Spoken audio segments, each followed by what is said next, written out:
Greetings, everyone. My name is Jocelyn Hunter. I am the Senior Director of Communications here at Columbia Lighthouse for the Blind.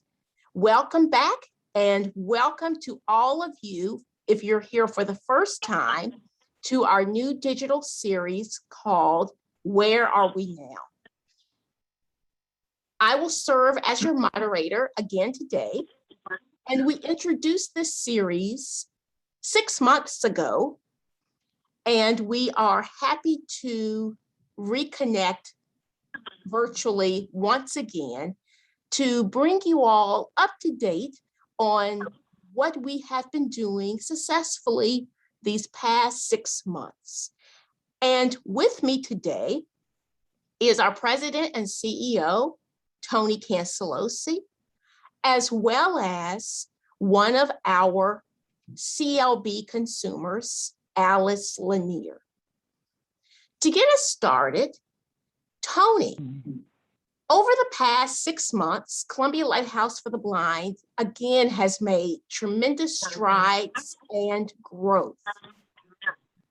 Are there a couple of key points that you would like to highlight as it pertains to growth over the past 6 months, including any staff hires, staff developments? Sure, I'd be glad to do that, Jocelyn. Very significantly, in any organization, a board of directors is very important, but also a board of advisors. And we have both. This year, our chairman, Paul Rothenberg, retired, and we brought in a new chairman of the board, Amy Dufresne, Dr. Amy Dufresne. We've added 2 more board members this year, and we're going to add another one. And boards are so important because they navigate with the organization the chart that how we get through choppy waters and how we get through smooth waters. So we've enhanced our board of directors to help us do that. We've added some people that would clearly on our advisory board help us with fundraising. Dr. Hugh Dempsey is going to be chair of our fundraising committee. We have someone who's going to be heading up our marketing committee, and that's Mary Brady. So we have definitely enhanced the quality of people to help us guide us through what I would call the opportunities that exist in front of us.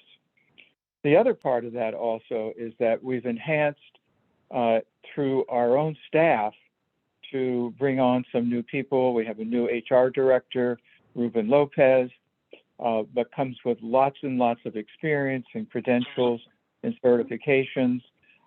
We've also promoted 2 of our internal individuals, Bethany Martin, who's a TBI.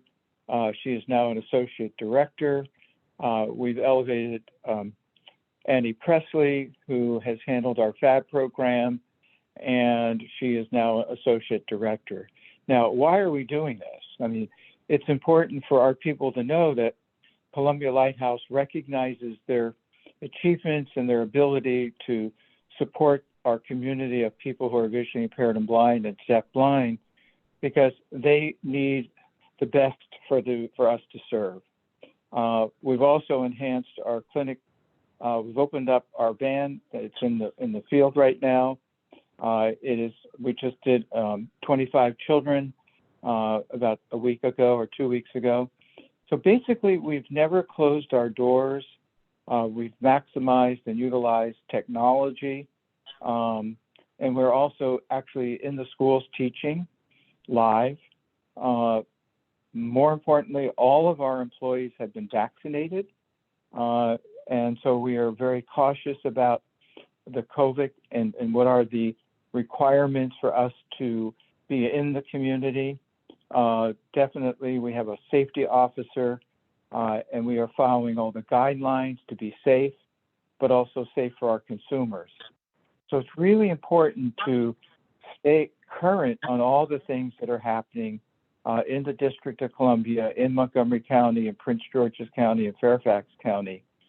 And so we have a safety committee that watches over that. So there's a couple other things, but I'll wait for another question.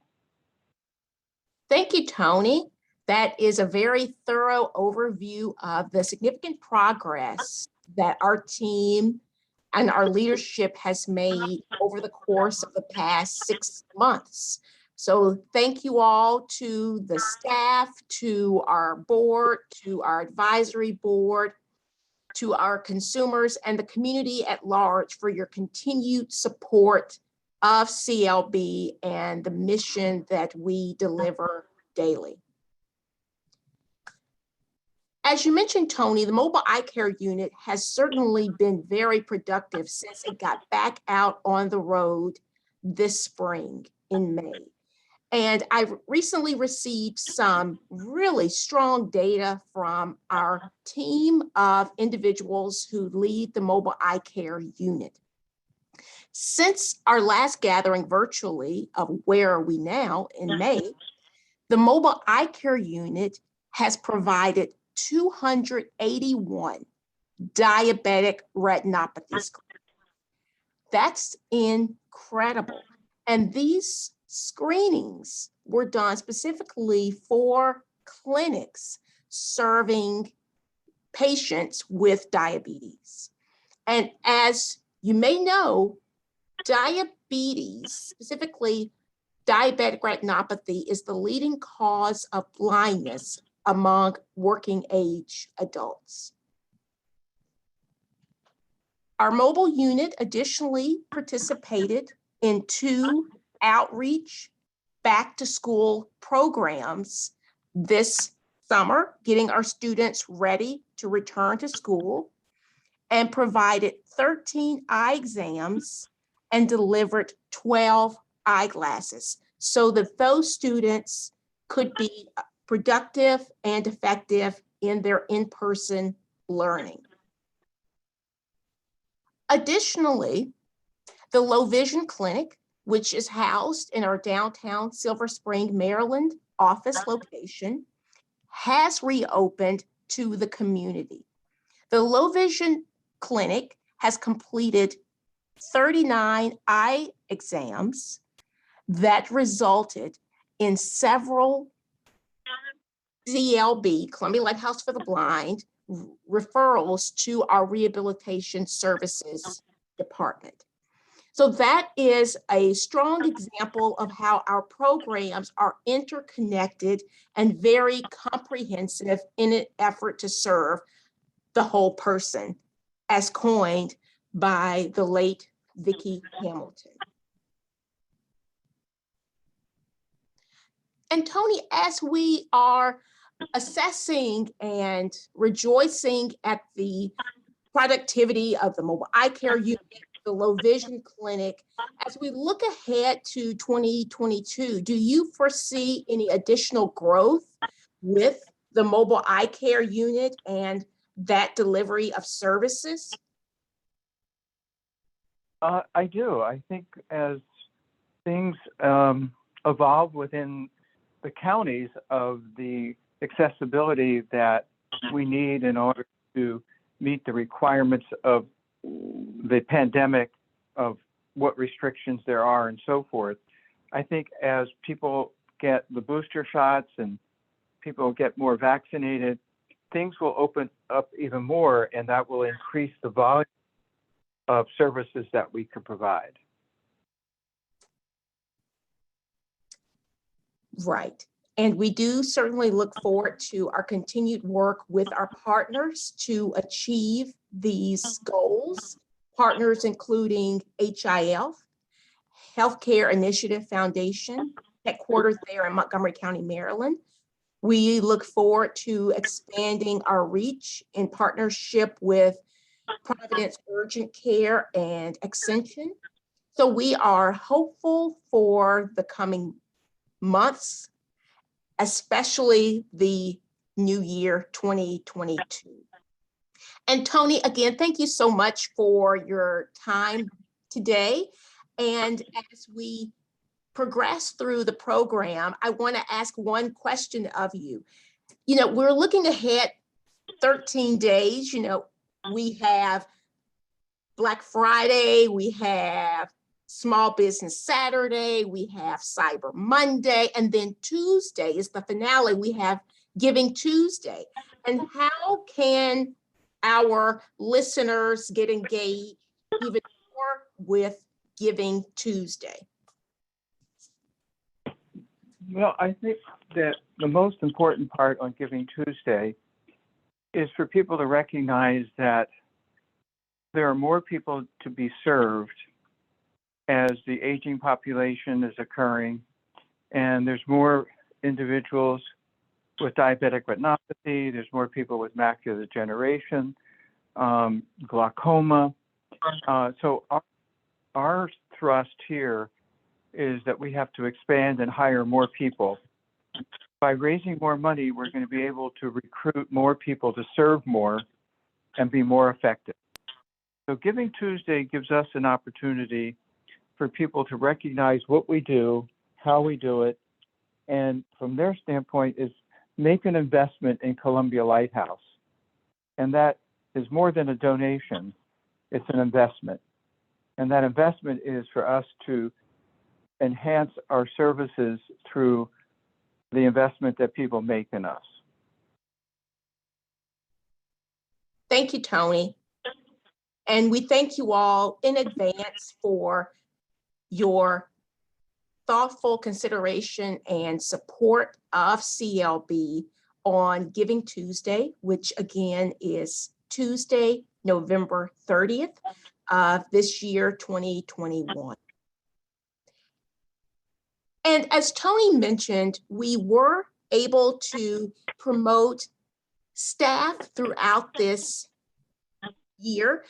One, we promoted our colleague Annie to Associate Director of Rehabilitation Services. And Annie is a certified orientation and mobility specialist, as well as a certified vision rehab therapist. And one of Annie's functions is to lead our Foundations of Adjustment to Blindness program, which is often referred to by its acronym, FAB, F-A-B, 3 letters.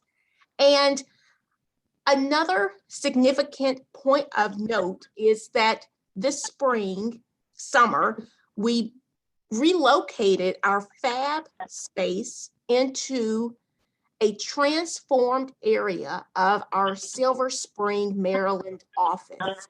We were able to, through the creativity, support, and guidance of a couple of key leaders there in Silver Spring, work to redevelop part of that office into a daily living space where consumers, adult consumers, came into the space in person, safely adhering to pandemic protocols to learn critical life skills while navigating and adjusting to their vision loss. And we're proud and pleased today to welcome Alice Lanier, one of those recent participants in the FAP program, again, led by Annie, our Associate Director of Rehabilitation Services. Alice, welcome. Thank you. Thank you for having me. I'm glad to be here today and to participate. Thank you. Could you tell us a little bit about yourself and how did you even participate in FAB? How did you get there? How did you learn about it? Thank you for the question. I've been thinking about this, and the thing that comes to mind for me is when I first started losing my vision, I felt so isolated and alone.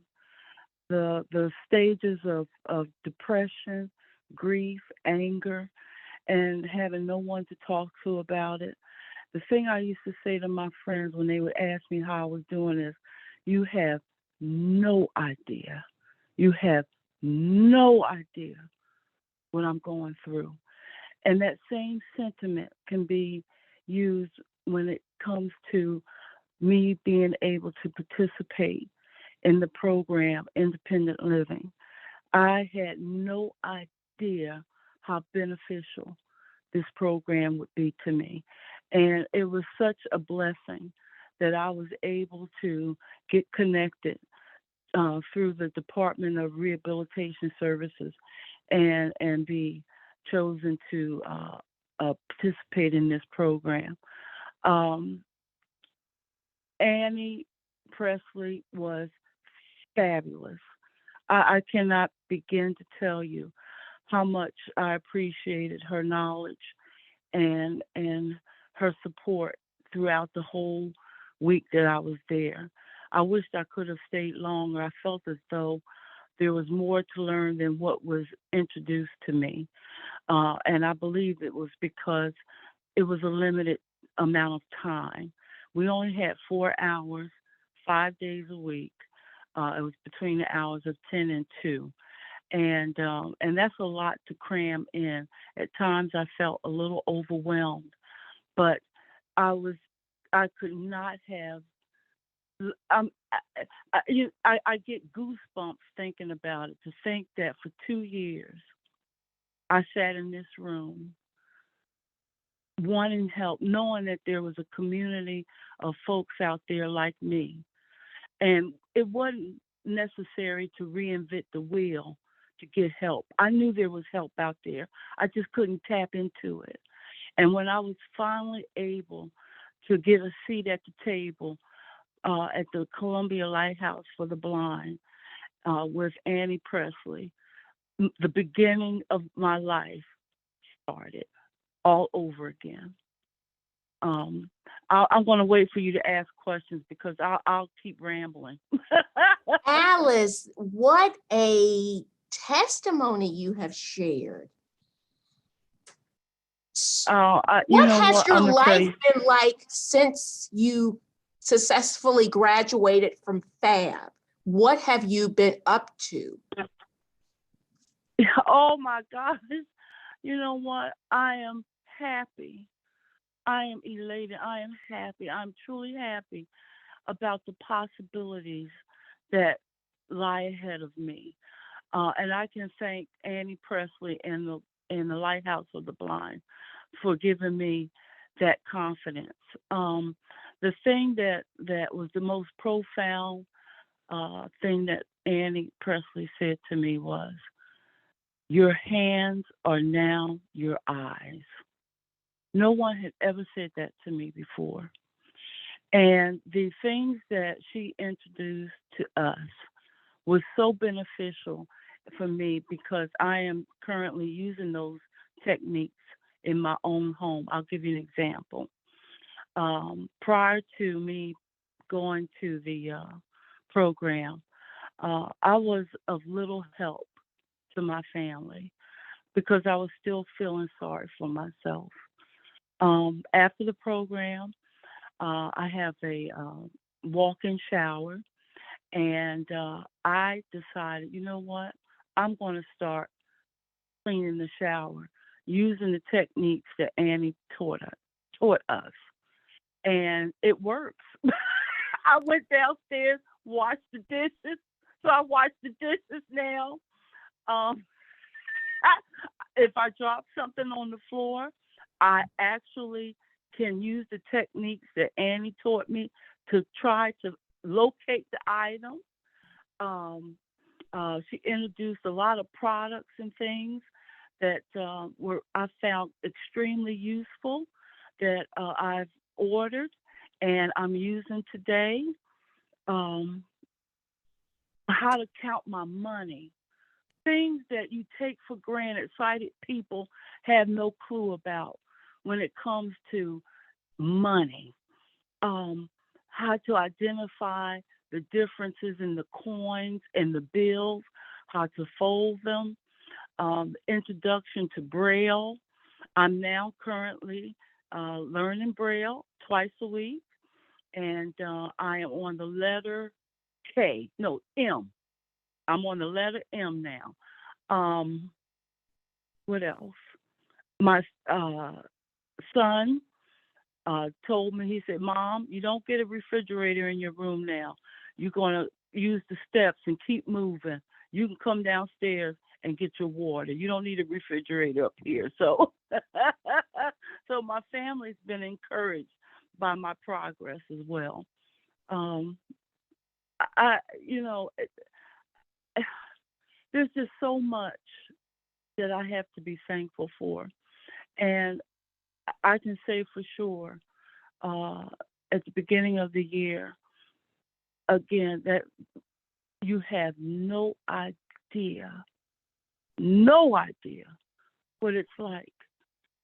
58 years of my life as a sighted individual, driving my own car. I had just bought a brand new car when I went blind. Um, Cooking my own meals,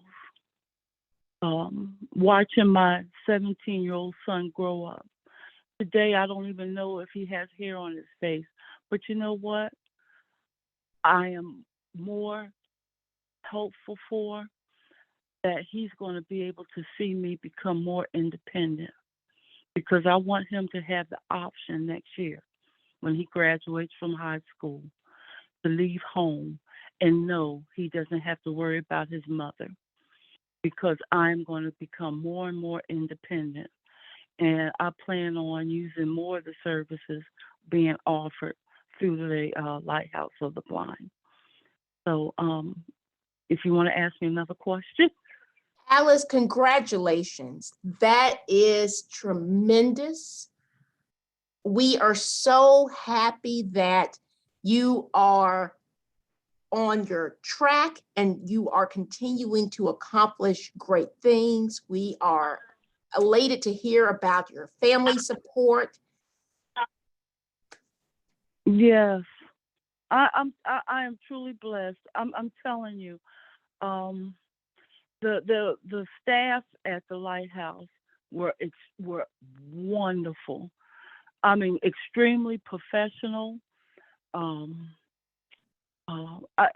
the the thing that I also appreciated about the program is the hands-on approach that it's applied. That was critical for me. It wasn't just about um, instructional um, um, learning by listening to the instructions. It was about listening and then applying what you're learning. Something as simple as applying toothpaste to a toothbrush, things that sighted people take for granted. Prior to that, I was just squirting the toothpaste in my mouth.